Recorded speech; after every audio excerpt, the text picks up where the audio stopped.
नमो नमः। Good morning. ज्ञान विविधि channel में आप सभी का स्वागत है, अभिनंदन है। आज की कक्षा में हम पढ़ेंगे कक्षा 12 का चैप्टर नंबर 10, अध्याय नंबर 10, रामधारी सिंह दिनकर जी।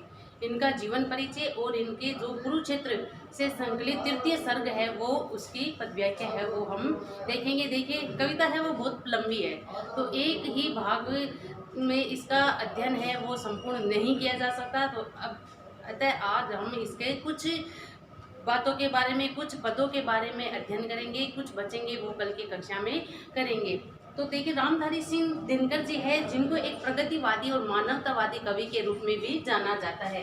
प्रगतिवादी,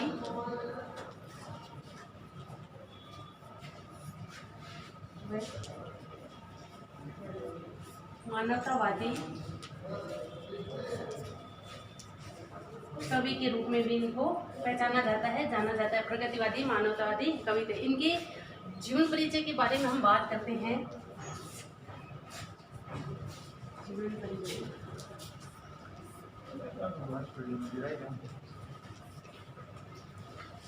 जन्म इनका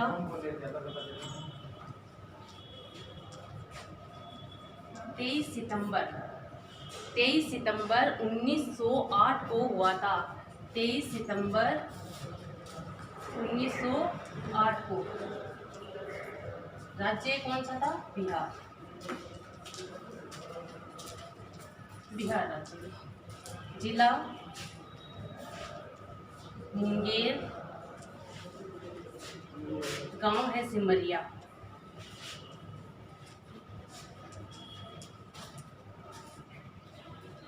रामधारी सिंह दिनकर जी है, इनका जन्म की अगर बात की जाए तो इनका जन्म है 23 सितंबर 1908 को। कहाँ हुआ था? बिहार राज्य के जिला मुंगेर, गांव सिमरिया में हुआ था। इनके पिता थे रवि सिंह। पिता का नाम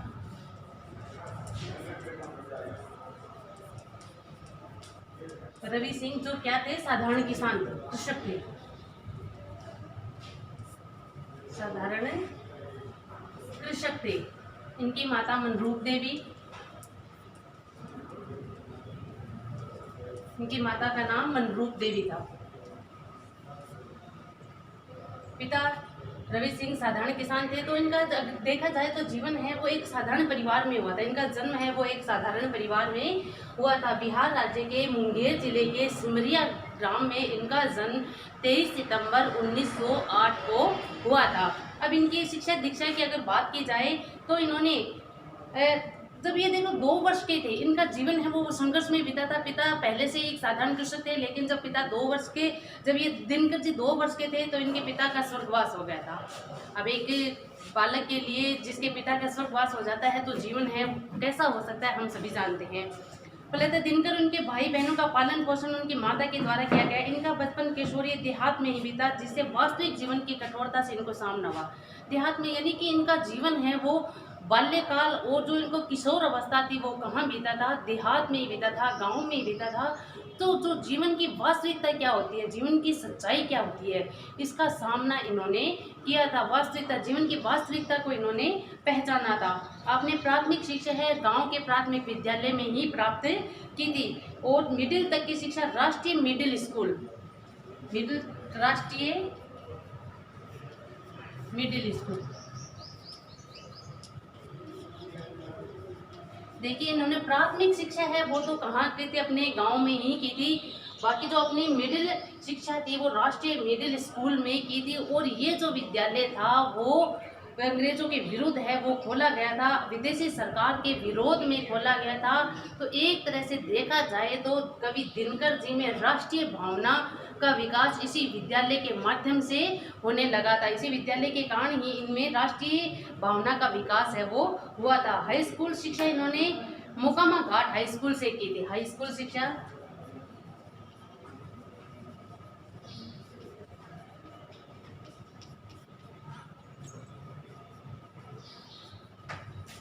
हाई स्कूल मोकामा घाट।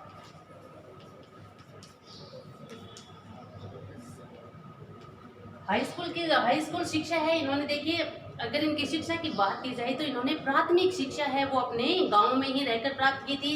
मिडिल तक की शिक्षा है वो राष्ट्रीय मिडिल स्कूल में की गई थी। और ये विद्यालय है विदेशी सरकार के विरोध में खोला गया था।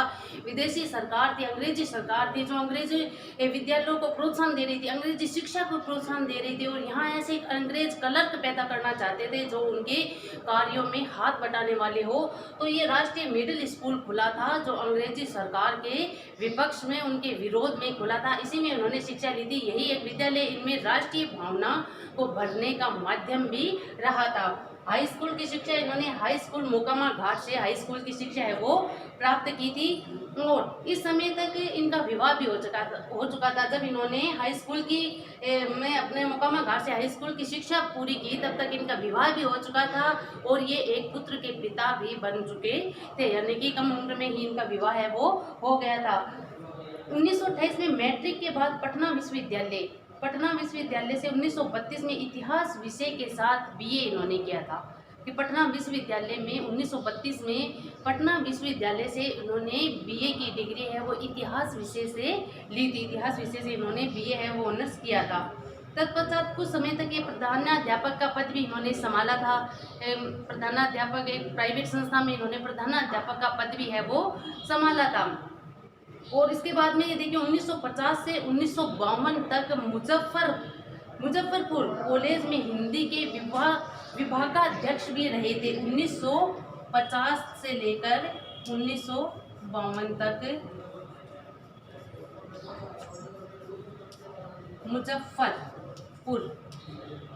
मुजफ्फरपुर कॉलेज था, इसमें हिंदी विभागाध्यक्ष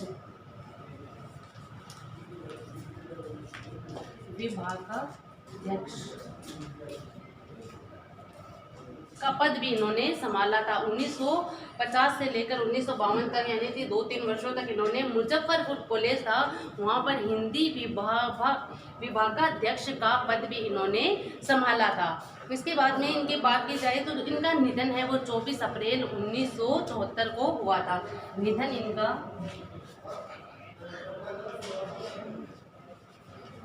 24 अप्रैल 1974 को इनका निधन हुआ था। इससे पहले इन्होंने अपने जीवन में बहुत कुछ कर लिया था, बहुत कुछ हासिल इन्होंने कर लिया था, बहुत ऊंचे ऊंचे पदों पर इन्होंने कार्य है वो किया। कहीं ये विश्वविद्यालय के कुलपति रहे हैं, कभी ये प्रधानाचार्य के पद पे इन्होंने कार्य किया है, कभी ये हिंदी विभाग के विभागाध्यक्ष भी रहे हैं। उसके बाद 1974 में इनका निधन हुआ था और 1952 से 12 वर्ष तक आप राज्यसभा के सदस्य भी रहे थे। 1952 से लेकर और 12 वर्षों तक राज्यसभा के सदस्य भी रहे थे। राज्यसभा का सदस्य भी इन्हें मनोनीत किया गया था राष्ट्रपति जी के द्वारा, इनको ये सम्मान भी दिया गया था। अब इनके रचना संसार की बात की जाए तो इन्होंने बहुत ही अच्छी कविताएं, काव्य संग्रह, बहुत से हिंदी साहित्य का ऐसे विपुल भंडार है वो दिए है। दिनकर जी के कवि जीवन का वास्तविक प्रारंभ है वो 1935 में हुआ था। अब दिनकर जी का वास्तविक जीवन की अगर बात की जाए तो कब प्रारंभ हुआ था? 1935 में। क्या हुआ था भाई 1935 में? 1935 में इनकी हुंकार पुस्तक है वो प्रकाशित हुई थी। हुंकार काव्य रचना है ये।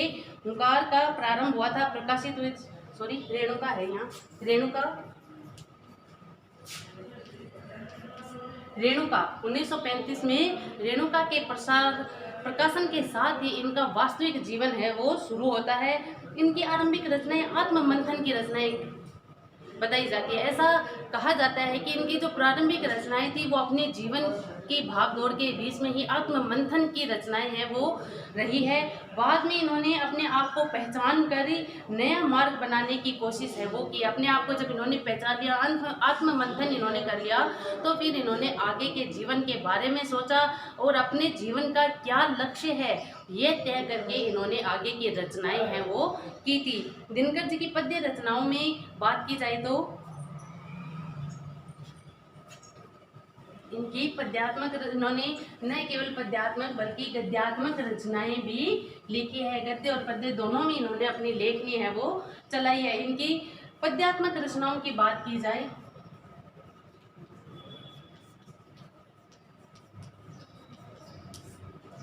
गद्य रचनाओं में इनके हुंकार, रेणुका, रश्मिरथी, रसवंती, नील कुसुम,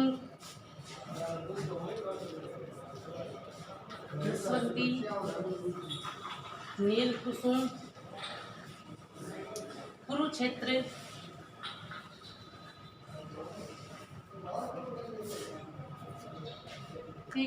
रश्मिरथी, उर्वशी,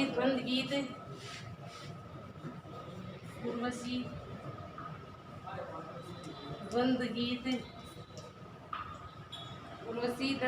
इतिहास के आंसू, सिप्पी और शंख, नीम के पत्ते,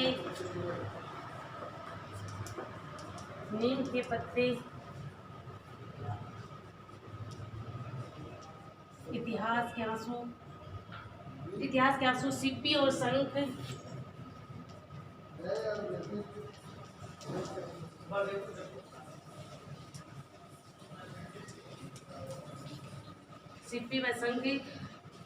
धूप और धुआं, बापू, आत्मा की आंखें, दिल्ली, प्रणभंग, चक्रवात, परशुराम की प्रतिज्ञा,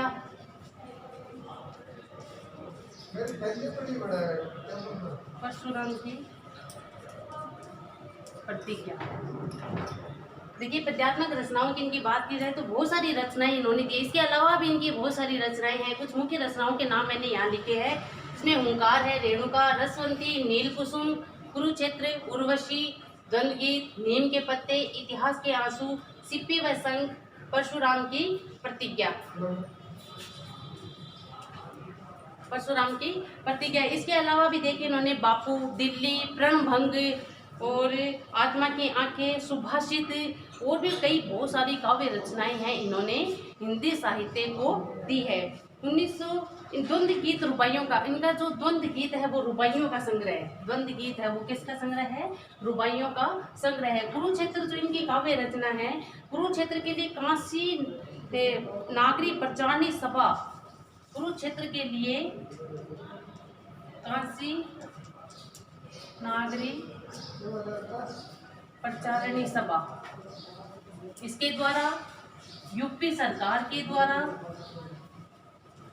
और भारत सरकार के द्वारा इन्हें सम्मानित किया गया था।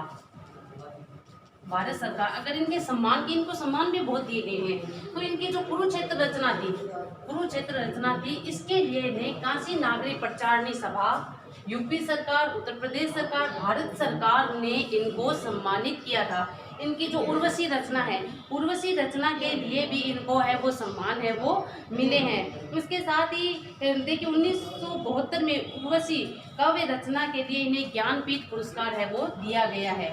1972 में उर्वशी रचना के लिए इनको ज्ञानपीठ पुरस्कार दिया गया है।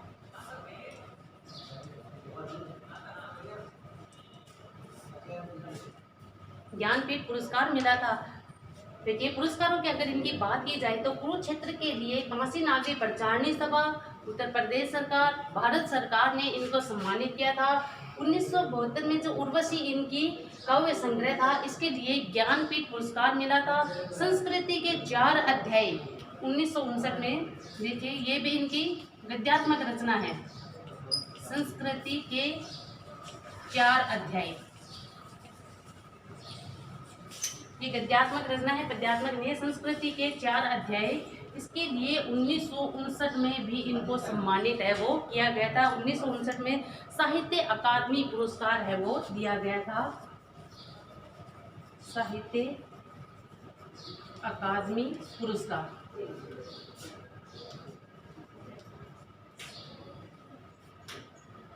इनके पुरस्कारों को आपको याद रखना बहुत जरूरी है, ये एग्जाम की दृष्टि से भी बहुत ही महत्वपूर्ण है। तो देखिए मैं वापस रिपीट करती हूँ, कुरुक्षेत्र के लिए इनको काशी नागरी प्रचारणी सभा, उत्तर प्रदेश सरकार, भारत सरकार के द्वारा सम्मानित किया गया था।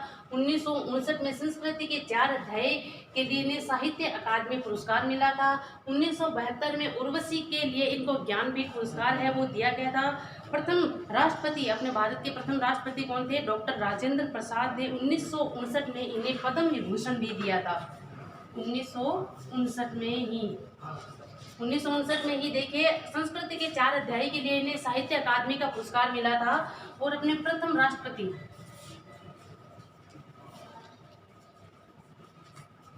डॉक्टर राजेंद्र प्रसाद जी ने इन्हें 1959 में पद्म विभूषण से भी सम्मानित किया था।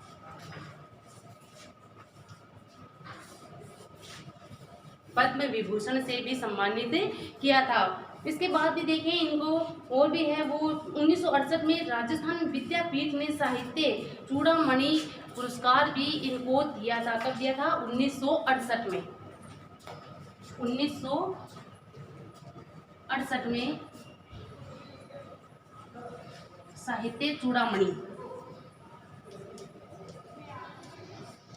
से भी सम्मानित किया था। साहित्य चूड़ामणि से भी इनको सम्मानित किया था। किसने किया था? राजस्थान विद्यापीठ ने। राजस्थान विद्यापीठ ने।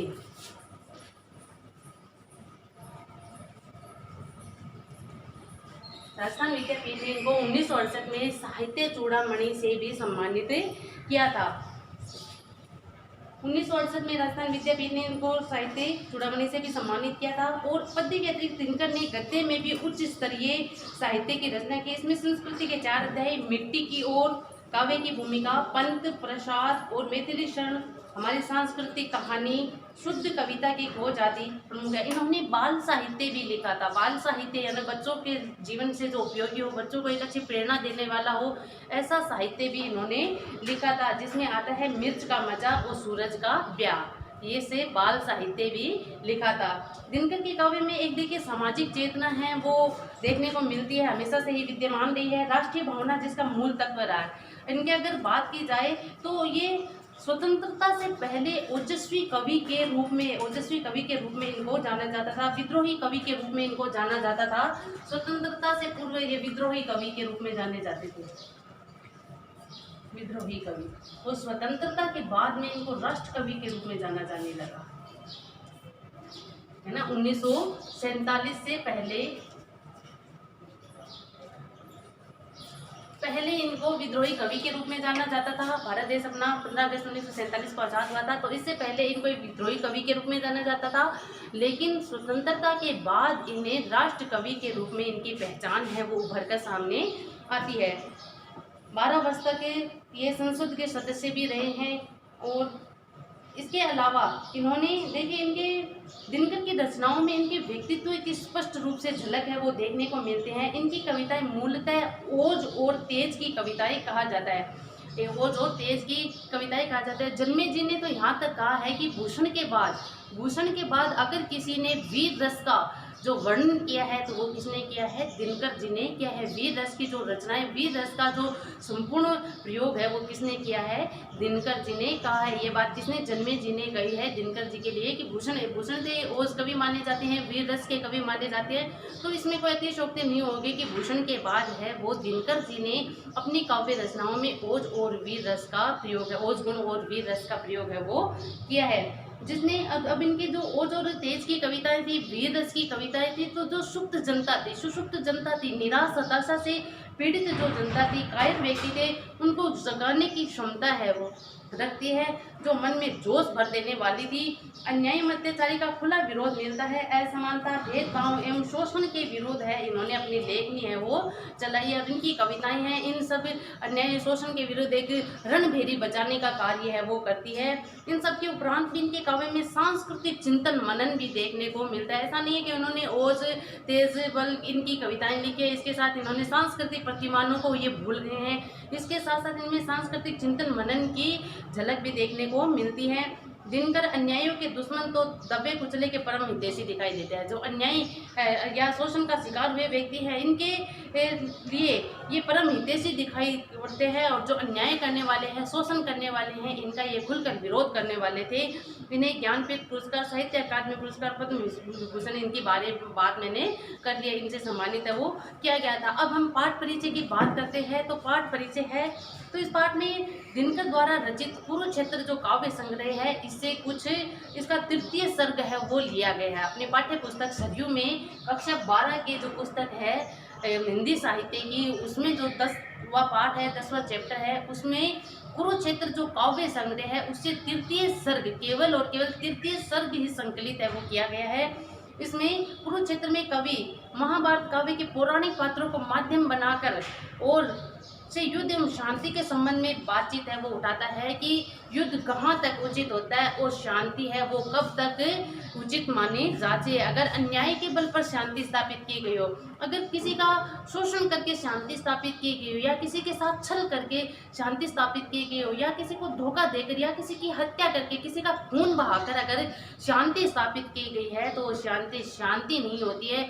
ऐसी शांति के विरुद्ध अगर हम युद्ध का नगाड़ा बजाते हैं या युद्ध का डंका बजाते हैं तो वो अनुचित नहीं कहा जा सकता। वैसे तो देखिए युद्ध है वो निंदनीय होता है, युद्ध में है वो हानि ही हानि होती है, जन धन की हानि ही हानि उठानी पड़ती है। लेकिन कहते हैं कि अगर अन्यायपूर्ण अगर शांति स्थापित की गई हो, जिसका राज्य है वो अन्याय के रास्ते पे चलने वाला हो, अत्याचार के रास्ते पे चलने वाला हो और मजदूर गरीब लोगों का प्रजाजनों का खून बहाकर शांति स्थापित की गई हो, तलवार के बल पर शांति स्थापित की गई हो, तो ऐसी शांति भी उचित नहीं है। इससे तो अच्छा है युद्ध कर लेना, युद्ध के लिए ललकार देना ही उचित होता है।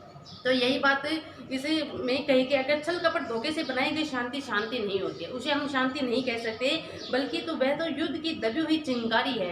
अगर देखो छल कपट धोखे से अगर शांति स्थापित कर भी दे कोई राजा है, कोई ये जो शक्तिशाली व्यक्ति है, युद्ध छल कपट धोखे से तलवार के बल पर या भय से या डर से शांति स्थापित कर भी दे तो वो शांति शांति नहीं रहती, उसके पीछे युद्ध की संभावनाएं हर समय बनी रहती है। क्योंकि ऐसी शांति है न जाने कब विरोध पैदा कर दे, कब उसके विरोध खड़ा है कर दे, विद्रोह है वो खड़ा कर दे। तो इसमें अगर दबी हुई चिंगारी है, युद्ध की दबी हुई चिंगारी है वो साफ साफ दिखाई देती है। साथ में यह भी कहते हैं युद्ध का असली दोषी कौन है।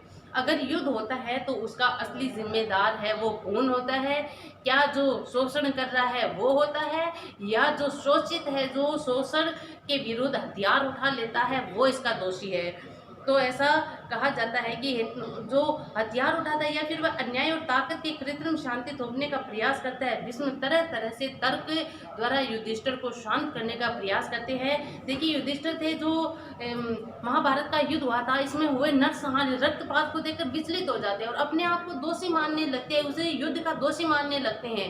तब भीष्म पिता है उन्हें अनेक तर्कों के द्वारा समझाने का प्रयास है वो करते हैं। तो इसी में अपने जो भीष्म पिता में और युधिष्ठिर इनके बीच का संवाद है वही इसमें संकलित है, तृतीय सर्ग में संकलित है। कविता यही कविता संदेश देते यदि हम सही हैं, यदि हम सही मार्ग में अन्याय का विरोध युद्ध स्तर तक जाकर भी कर सकते हैं। अगर हम सही मार्ग पे चल रहे हैं, सही रास्ते पर चल रहे हैं, हमारी बात सत्य है, सही है, तो हम उस शांति का विरोध है वो युद्ध स्तर तक जाकर भी कर सकते हैं। अब देखिए वर्तमान समय में भी देखा जाए तो चीन है वो बार बार है भारत की जो सीमाएं हैं उसे लांघने का प्रयास करता है, तो भारत बहुत सहनशीलता से उसे जवाब देने के लिए तैयार है। लेकिन अगर वो नहीं मानेगा तो फिर एकमात्र विकल्प युद्ध ही रह जाता है।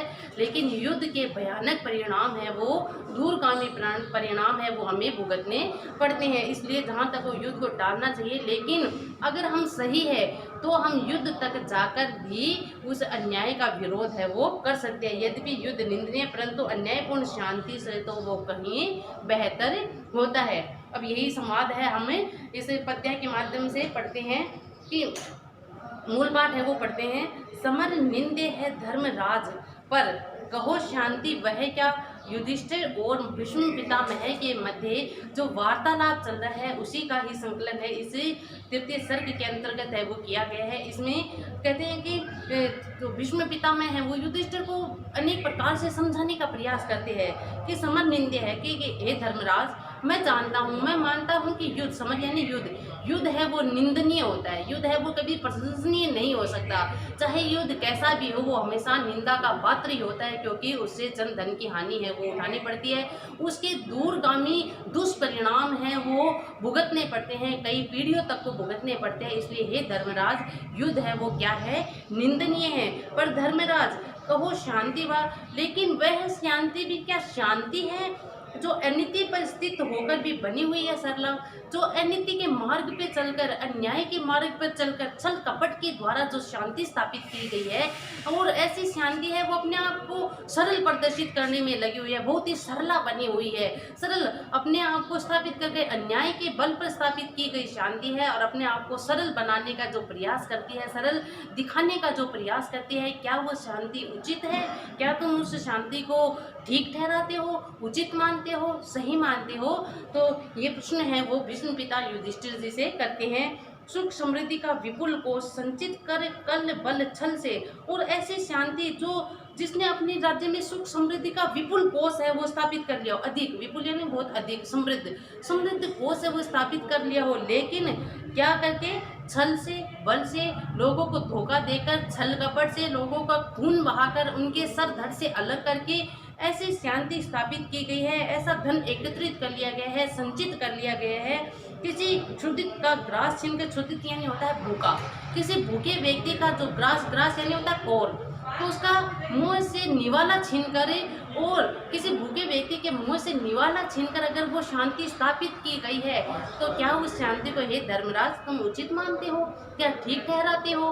आप ये मुझे बतलाओ। धन लूट किसी निर्बल का, और ऐसी शांति भाई संचित कोष कर लिया, विपुल कोष, सुख समृद्धि का विपुल कोष है वो स्थापित कर लिया, अपने राज्य में सुख समृद्धि स्थापित कर ली है, सुख शांति है वो स्थापित कर लिया। ऊपरी ऊपरी तौर पर है सुख शांति दिखाई देती है, लेकिन अगर उसके भीतरी कारण को जाना जाता है कि ये शांति किस कारण से स्थापित की गई है, तभी पता चलता है कि ये किसी छल बल से स्थापित की गई है, किसी भूखे का निवाला छीन कर स्थापित की गई है, किसी निर्बल का धन छीन कर स्थापित की गई है। तो क्या ऐसी शांति को आप उचित ठहराते हो, सही मानते हो? हे धर्मराज आप ये मुझे बताओ। ऐसी शांति है वो कभी उचित नहीं हो सकती, कभी वो किसी का सहारा बनने लायक है वो नहीं हो सकती। इसका अगर कोई विरोध करता है तो वो, इसके विरोध अगर कोई युद्ध स्तर तक जाकर करता है तो वो युद्ध है वो कभी निंदनीय नहीं हो सकता। तो हम सभी जानते हैं महाभारत का युद्ध हुआ था, तो कौरवों ने अपनी जो शांति स्थापित कर रखी थी तो किस छल बल के आधार पर कर रखी थी? पांडवों को पग पग पर वो छलते हैं, धोखा देते हैं, कपट करते हैं, मार डालने तक का प्रयास करते हैं, और अपने राज्य को सुदृढ़ करते हैं, बहुत फैला लेते हैं, विस्तार कर लेते हैं, और अपने राज्य में शांति स्थापित करते हैं कि देखो कौरवों के राज्य में सुख समृद्धि है, शांति है। तो क्या ऐसी शांति हम प्रशंसनीय है? क्या ऐसी शांति प्रशंसा करने की योग्य है? अर्थात ऐसी शांति है वो निंदनीय ही कहलाती है।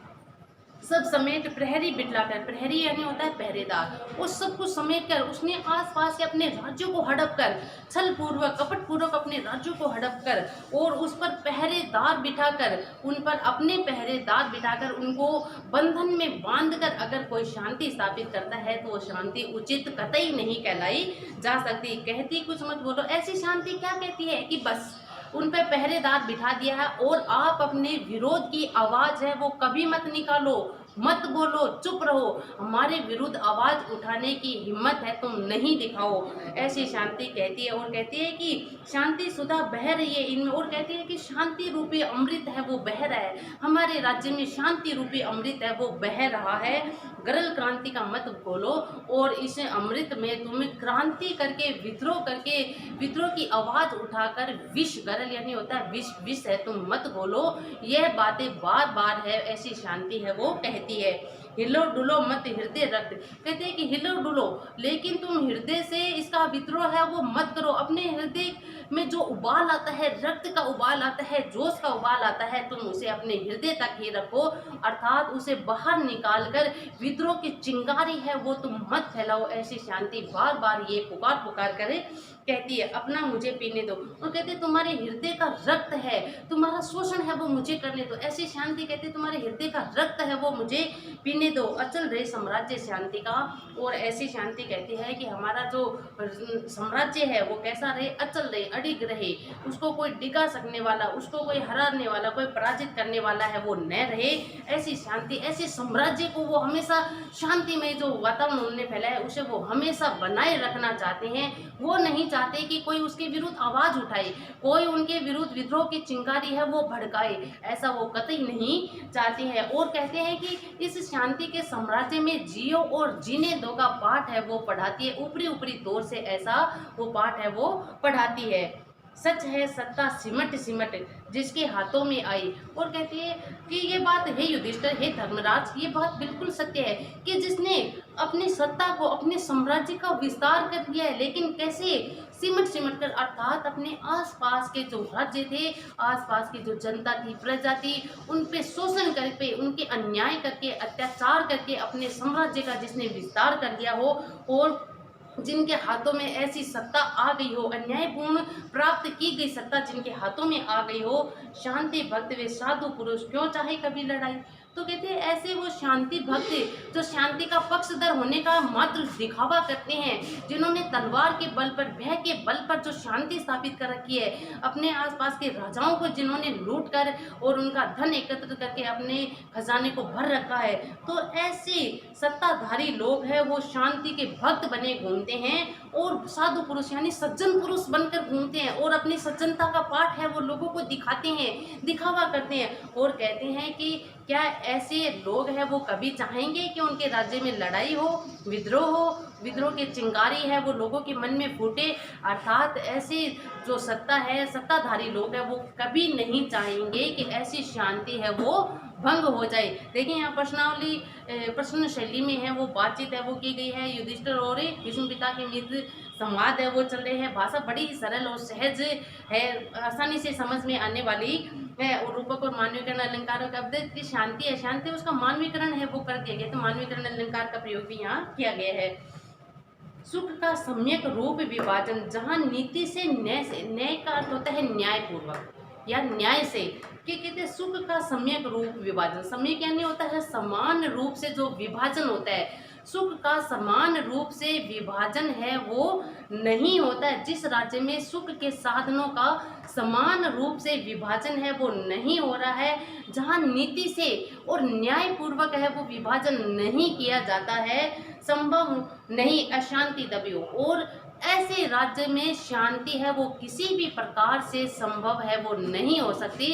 अर्थात यहाँ के लोगों में कहीं न कहीं अशांति की चिंगारी है वो दबी रहती है, कि अशांति दबी हो जहाँ खड़क के वैसे, और खड़क यानी होता है तलवार, और ऐसे राज्य में जहाँ शांति है वो अशांति के भाव है, अशांति लोगों के बीच में अशांति के भाव है, वो विद्रोह करना चाहते हैं, लेकिन तलवार के बल पर जिनको भयभीत कर दिया गया हो, जिनको डरा दिया गया हो, जिनको दबा दिया गया हो, जिनकी आवाज़ को कुचल दिया गया हो, तो ऐसे लोग हैं वो कभी भी अपना खुलकर विरोध है वो सामने नहीं कर सकते हैं। लेकिन ऐसी शांति कभी निश्चित रूप से स्थायी नहीं रह सकती है, कभी न कभी वो चिंगारी है जो भड़क कर जरूर सामने आती है, और ऐसी जो शांति है वो लंबे समय तक स्थायी रूप से नहीं रह सकती है। जहाँ पालते हो अनीति पद्धति, और जहाँ कहते हैं अनीति के मार्ग पे चल के, अनीति पद्धति का पालन करके सत्ताधारी है जो अपनी जनता का पालन पोषण करने और अन्याय के मार्ग पे चल के, अनीति के मार्ग पे चल के अपनी जनता का पालन पोषण करते हो, पालते हो, जहाँ सूत्रधार हो समाज के अन्याय अविचारी, और जहाँ समाज के सूत्रधार यानी कि समाज के जो ठेकेदार होते हैं, समाज को चलाने वाले होते हैं, समाज का नियंत्रण जिनके हाथों में होता है, ऐसे व्यक्ति, ऐसे सत्ताधारी व्यक्ति, ऐसे बलशाली जो व्यक्ति होते हैं, अगर वो ही अन्यायी हो, अविचारी हो, अन्याय के मार्ग पे चलने वाले हो, अविचारी यानी कि पूरे विचारों को अपने मन में संजो कर रखने वाले हो, ऐसे समाज का कैसे कल्याण है वो हो सकता है? ऐसे राज्य में शांति को कैसे चिरकाल तक है वो स्थापित करके रखा जा सकता है? अर्थात नहीं रखा जा सकता। नीति युक्त प्रस्ताव संधि के, और जिस राज्य में नीति युक्त संधि के प्रस्ताव को ठुकरा दिया जाता है, आप सभी जानते हैं कि देखो कौरवों ने पांडवों के साथ बहुत छल बल किया था, पैर पैर पर बचपन से उन्हें छलते आ रहे थे, वो बचपन से ही भीम को विष खिला दिया गया था, कभी उन्हें लाक्षागृह में जलाने का प्रयास किया गया है, कभी युद्ध क्रीड़ा के द्वारा है उन्हें उनका राज्य है वो छीन लिया गया था, द्रौपदी का चीरहरण तक किया गया था, उसे दासी तक कहा गया था, बहुत अन्याय उनके साथ हुआ था, बहुत अपमान उनको झेलना पड़ा था। तो कहते कि लेकिन जब वो अपने वनवास का समय भी काट लेते हैं, अज्ञातवास का समय भी काट लेते हैं, और जब नीति युक्त संधि के प्रस्ताव उनके सामने भेजे जाते हैं, तब दुर्योधन ने उनके नीति युक्त प्रस्तावों को भी ठुकरा दिया था और कहा था कि आधा राज्य की बात तो छोड़ो, मैं सुई के नोक के बराबर तक जमीन है वो पांडवों को नहीं दूंगा। इस तरह से संधि, जहां नीति युक्त संधि प्रस्तावों को ठुकरा दिया जाता हो, जहां ऐसे प्रस्तावों को आदर नहीं मिलता हो, सम्मान नहीं मिलता हो, जहाँ सत्य कहने वालों के शीश धड़ से अलग कर दिए जाए, जो सत्य बात कहते हैं उनके शीश है वो धड़ से अलग कर दिए जाए, अर्थात उनकी मार दी जाए, उनकी हत्या कर दी जाए। तो जहाँ खड़ग बल एकमात्र, और ऐसे राज्य में जहाँ खड़ग यानी तलवार का बल ही एकमात्र शांति स्थापित का माध्यम बनता है, आधार बने, शांति का आधार बनता है, केवल और केवल तलवार का बल है, खड़ग के बल पर ही इस राज्य में शांति स्थापित है वो की जाए। शांति स्थापित का माध्यम बनता है, आधार बनता है, शासन का आधार बनता है। दबे क्रोध से भबक रहा हृदय जहाँ जन का। और ऐसा राज्य, ऐसी शांति किस काम की, जिसमें दबे क्रोध, जनता में क्रोध के भाव है, विद्रोह की चिंगारी है, लेकिन वो अपने आप को दबे हुए मानते हैं, कुचले हुए, सहमे हुए से रहते हैं। तो दबे क्रोध से जहाँ भबक रहा हो, उनका क्रोध है वो भीतर ही भीतर है, वो भड़क रहा हो, और अधिक जैसे आग में घी डालने के जैसा कार्य है उनका हो रहा हो, बार बार उन्हें इस तरह से अपमानित किया जाता है कि उनका जो दबा हुआ क्रोध है उसमें घी डालने का कार्य है वो किया जाता है। हृदय जहाँ जन जन का, और ऐसा हृदय है वो जल रहा हो, भबक रहा हो, दबे क्रोध के कारण भबक रहा हो, जहाँ साधारण प्रजा के जीवन में अगर सुख नहीं है, शांति नहीं है, तो ऐसे ऊपरी शांति दिखाने से क्या फायदा, क्या लाभ। सहते सहते अन्य जहाँ मर रहा मनुष्य का मन हो, और कहते हैं कि ऐसा राज्य जिसमें साधारण मनुष्य उसका मन है वो भी मर रहा हो, उसका मानसिक रूप से भी वो विक्षिप्त होता जा रहा हो, कि अन्याय को, अन्याय मतलब अन्याय, अन्याय को सहते सहते जो मन से भी मरा हुआ हो गया हो। समझ का पुरुष अपने को, का पुरुष मतलब होता है कायर पुरुष, और जिसने अपने आप को कायर पुरुष मान लिया हो, ऐसा राज्य कभी प्रगति नहीं कर सकता, कभी विकसित नहीं हो सकता, कभी उसका विस्तार नहीं हो सकता। धिक्कार रहा हो जन जन, और ऐसे लोग अपने आप को कायर पुरुष मानकर स्वयं को धिक्कार रहे हो, स्वयं का क्रोध है उनमें, विद्रोह की चिंगारी है, विद्रोह की भावना भी है, ऐसी शांति को मिटा डालना चाहते हैं, लेकिन किससे भय है उन्हें, तलवार से भले। अगर वो सत्य बात बोलते हैं तो उनके सर है वो धड़ से अलग कर दिए जाते हैं, उनकी जबान को दबा दिया जाता है, उनकी बात को कुचला दिया जाता है। तो कहते हैं कि जहाँ अन्याय को सहते सहते मनुष्य का मन मर गया हो, और अपने आप को कायर पुरुष मानने लग गया हो, और अपने आप को धिक्कारता हो, क्या ऐसा राज्य है वो कभी सुखी रह सकता है। अर्थात हे धर्मराज, ऐसा राज्य, ऐसा शासन, शासन नहीं है, ऐसा सत्ताधारी है वो उचित नहीं है, अन्यायपूर्ण है। अहंकार के साथ घृणा, और जिस राज्य में अहंकार और घृणा दोनों एक साथ साथ चल रहे हो, कि वो अहंकार के मद में अपने आप को सबसे सर्वश्रेष्ठ मानते हैं, और दूसरी तरफ उनकी जनता है वो उनसे दबे चिथे भावों में दबे हुए, भावों में दबी हुई बातों से उन्हें घृणा करती हो। तो अहंकार और घृणा जहाँ दोनों साथ साथ चल रहे हो, जहाँ दोनों का द्वंद्व जारी हो, दोनों ही है द्वंद्वात्मक रूप से एक साथ चलते हो, ऊपर शांति तलातल में वो छिटक रही चिंगारी, ऐसे राज्य में ऊपर ऊपर से तो भले ही शांति दिखाई दे जाए, ऊपर ऊपर से उनका राज्य बड़ा सुख समृद्धि से युक्त और शांति युक्त वातावरण का भले ही दिख जाए, लेकिन तलातल, लेकिन भीतर ही भीतर अंदर तक उसमें चिंगारी, द्वंद्व की चिंगारी है, अन्याय के विरुद्ध आवाज उठाने की चिंगारी है, विद्रोह की चिंगारी है वो भड़क रही होती है, सुलग रही होती है। आगामी विस्फोट काल से मुख पर दमक रहा। ऐसे जो जनता है, ऐसा जो जन जन है, जो अन्याय को सहकर सहते सहते है वो मर चुका हो, जिसका मन मर चुका हो, अपने आप को धिक्कारता हो, ऐसे जो पुरुष है उनमें आगामी विस्फोट, और ये आगामी यानी आने वाले समय में ऐसे काल के विस्फोट होगा, ऐसा वो मानकर उनके मुख पर है वो उनका विद्रोह है वो धमक रहा होता है, चमक रहा होता है। इंगित में अंगार विवश भाव में चमक रहा हो,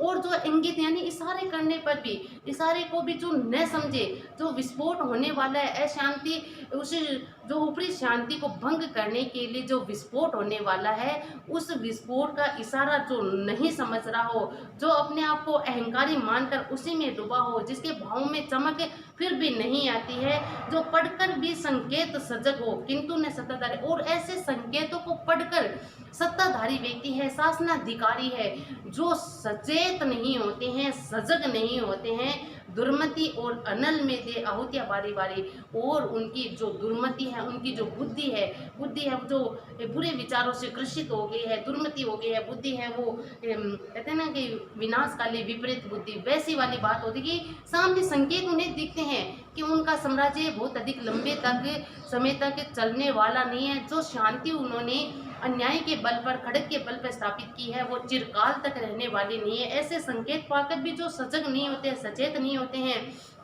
और जो अपने दुर्मति, अपनी जो बुरी बुद्धि है उसके द्वारा जो अशांति की चिंगारी है, अनल है, आग है, उसमें आहुतियां देते रहते हैं और बार बार ऐसे अन्यायपूर्ण कार्य के द्वारा उसे चिंगारी रूपी आग में, अनल में आहुतियां देते रहते हैं।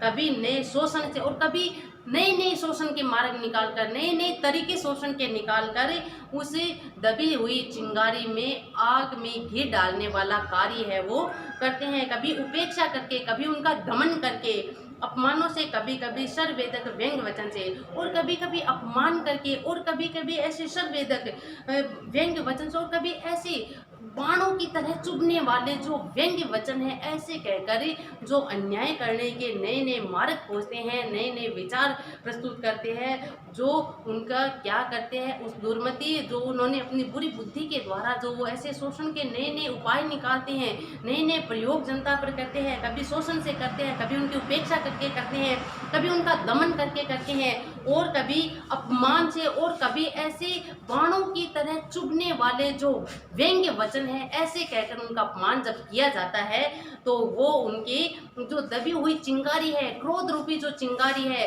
विद्रोह रूपी चिंगारी है, उसमें, उस अनल में आहुतियां देने का कार्य है वो करते हैं। अर्थात उनके क्रोध को, उनके विद्रोह की चिंगारी को और अधिक भड़काने वाले ही होते हैं। दबे हुए आवेग महा यदि उबल किसी दिन फूटे, संयम छोड़ काल बन मानव अन्याय पर टूटे। तो कहते हैं कि अगर ऐसा हो जाए कि आने वाले समय में ऐसा हो जाए कि दबे हुए जो आवेग था, जो आवेश था, जो क्रोध था, जो विद्रोह की चिंगारी थी, उसमें उबाल आ जाए, किसी दिन वो क्रोध है वो सर से ऊपर चला जाए, उनका जो आवेग है वो सर से ऊपर चला जाए, और वो सारा का सारा क्रोध, सारा का सारा जोश, आवेग है वो निकल कर बाहर आ जाए, फूट पड़े।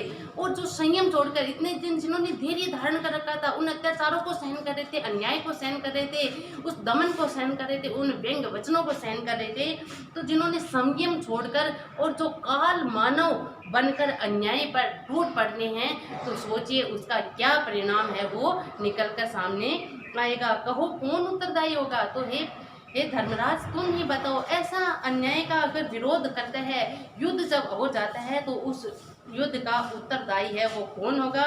उस दारुण जग दहन का अहंकार या घृणा कौन दोषी होगा उस रण का? और कहते हैं कि हे धर्मराज, आप ही बताओ कि उस युद्ध का उत्तरदायी है वो कौन होगा, उस दारुण जग दहन का, और वो जो बड़े ही दारुण दुखदायी, जो जनता को हानि पहुंचाने वाला युद्ध होगा, जनता का नाश करने वाला, जनता को जो ये बिना अपराध वाले है, इनका अगर अन्याय इनके साथ होता है, इनका अन्याय होता है, इनका शोषण होता है, तो बताइए हे धर्मराज, इस जग दहन का उत्तरदायी कौन होगा? अहंकार, सत्ताधारियों का अहंकार होगा, या जो अन्याय के विरुद्ध आवाज उठा रहे हैं उनकी घृणा इसका उत्तरदायी होगा? कौन दोषी होगा उस रण का? और ऐसा जो रण हो जाता है, ऐसा जो युद्ध हो जाता है, तो उसका उत्तरदायी हे धर्मराज युधिष्ठिर तुम ही बताओ कौन होगा। देखिए आज की कक्षा में हम इतना ही पढ़ते हैं। कविता है वो बहुत लंबी है, इनकी कम से कम अभी 4-5 पेज, 5-6 पेज है वो और बचे हैं। तो कविता है इनकी कुरुक्षेत्र का जो तृतीय सर्ग सम्मिलित है पाठ्य पुस्तक में, वो काफ़ी लंबा है। एक दिन में अगर हम ये पूरा पढ़ाते हैं, प्रश्नोत्तर करवाते हैं, तो वीडियो काफ़ी लंबा हो जाता है, जो बोर करने वाला होगा।